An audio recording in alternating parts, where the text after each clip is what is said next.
Once upon a time, there were 100 million people.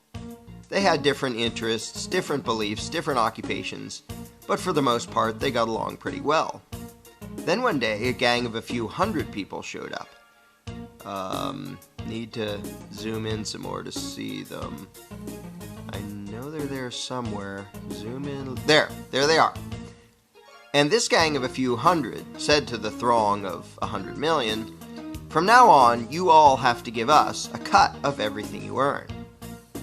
This is an accurate graphical comparison between the number of American taxpayers and the number of U.S. congressmen.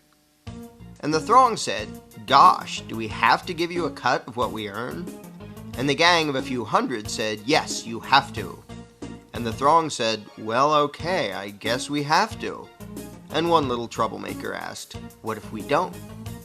The gang of a few hundred didn't like this and said, "If you do not comply, we shall unleash upon you our legions of enforcers." And the throng cried, "Oh no, please don't. We will comply, we will pay." This is an accurate graphical comparison between the number of American taxpayers and the total number of IRS employees. Time went by, and the gang of a few hundred said, "Now we want more of what you earn." And this kept happening over and over again, until eventually some of the throng were paying almost half of what they earned to the gang. Whenever the gang demanded more, the throng would say, "Golly, we're already having a tough time. Do we really need to give you even more?" And the gang always said, "Yes, you must, or we shall unleash our legion of enforcers." Now the gang of a few hundred was getting trillions of dollars every year, spending it on wars and pyramid schemes, giving away goodies to their friends, buying influence, and doing lots of other things. And some of the throng started saying, "We don't really like the war you're waging with the money we give you. Do we really have to be paying for that?" And the gang said, "Yes, we demand it. Don't make us send out our legion of enforcers." And some of the throng said, "You're taking our money and giving it to huge corporations and giant banks, and some people who just don't want to work. A lot of these things we don't like." And the gang said, "We don't care. We will decide how to spend it. You just do as you're told, or else." And the throng said, "Okay, I guess we have to."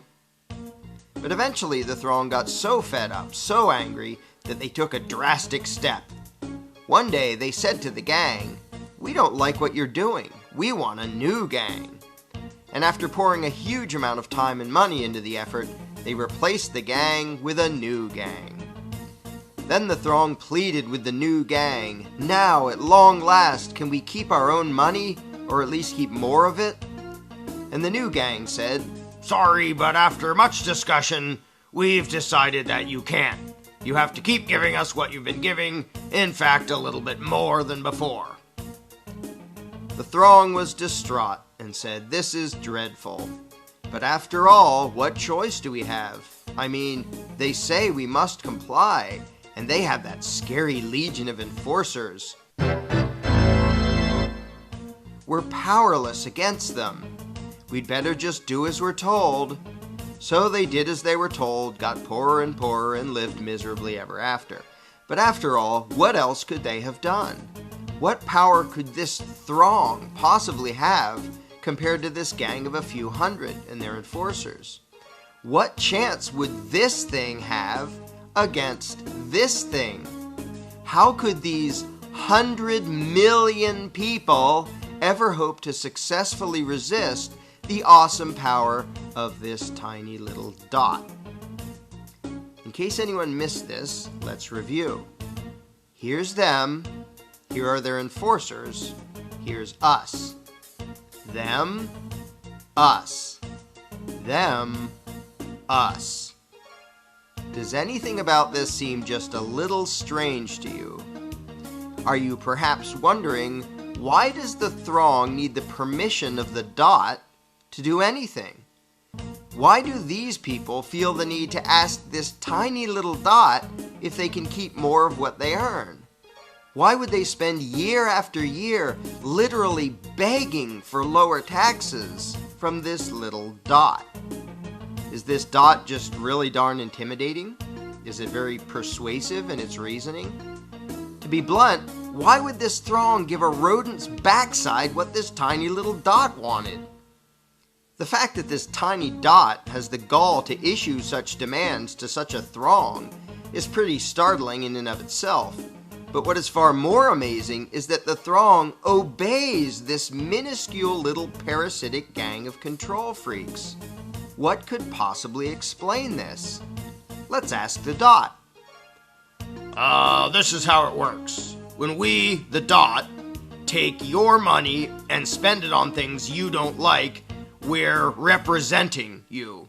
In fact, though you're not allowed to actually keep your own money, you're allowed to decide which little dot will steal half of what you earn. So that really means that you're in charge and that you're agreeing to give us your money. In fact, we, the dot, are serving you when we take your money and spend it on things you don't like. And so you should thank us and treat us with great respect and honor for having robbed you on your behalf for your own good in order to serve you by doing things you don't want us to do. So there you have it. I hope that cleared everything up for you. If you're not entirely satisfied with the dot's explanation of things, you really should read the book The Most Dangerous Superstition, available now at Amazon.com.